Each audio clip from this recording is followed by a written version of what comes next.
Gawan ko nga ng reels to. O pwede nyo po kung i-follow sa aking Facebook. Gaylord Galope. Kamukha ko lang po yan. Ayan o. Si Papa Tony.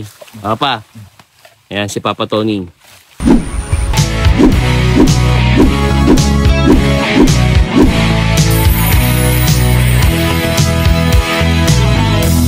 Hello, hello, hello. Samahan niyo po si Garden Buddy dito sa ating farm. Tambayan Pisiro Timanga. Ito po yung mga maglolo. Namimitas po kami ngayon ng Indian mango. Yan. Ito pong mangga na ito, ayan po ito yung nag-iisang puno po ng Indian mango dito sa ating farm. Iniwan talaga ni Papa kasi the rest is kinalabaw at saka mayroong 2 piko yata. The rest kasi is kinalabaw, then yung ibang fruit bearing trees nga po, no? Yan lang po yung naiwan na Indian mango. Parang ano lang po, parang iniwan lang ni Papa para may makuhanan ng Indian mango. Hindi po kasi yan, sa amin, sa Zambales, hindi po ito, paano ba yung term? Kino-consider as mangga na, kumbaga yung mataas na quality. Kasi nga po, ang Indian mango dito sa amin, very common. Yung parang kapag ikaw, may kapitbahay na may ganyan, naihingi mo lang. Baga anytime, pwede kang kumuha. Naihingi lang.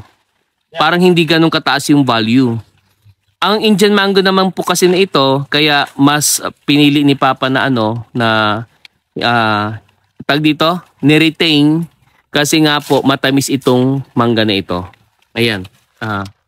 And masarap po kasi ito pag pag nilalagay sa pangsawsaw sa bagong alamang. Ayan po si Lance namimitas.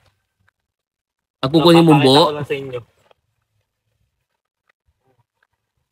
Sumasagi lang.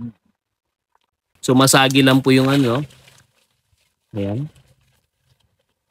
Mabigay mo sa akin ako.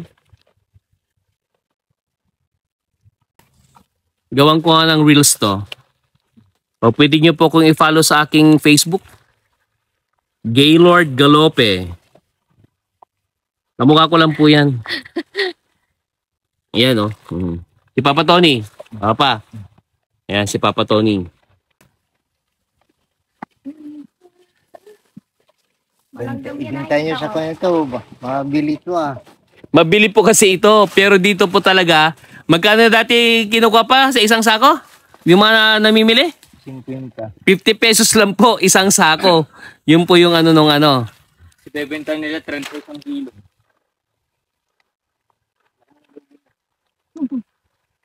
Ayan po Si Tatay Ito po sa kapitbahay na po yun.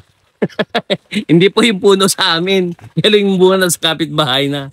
Alam mo po kasi may-ari niyan. Ang may-ari po niya nasa nasa Manila. Mga doktor. Mga doktor, mga physician. Okay. Kaya kayo po, pag napasyal po kayo dito, lalo pag ganitong panahon ng mangga, maliban sa piko, meron po kaming kinalabaw, tapos yung Chinese mango na pipitasin namin mamaya, ito yung Indian mango na halos pinahihingi lang talaga kasi masarap pong isawsaw sa bagoong alamang. Matamis po kasi ito.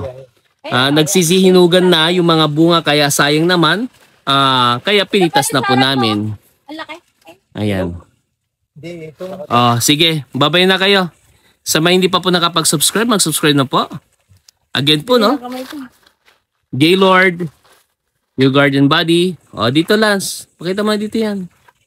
Bye-bye. Bakit mo kinuha lahat? Ayun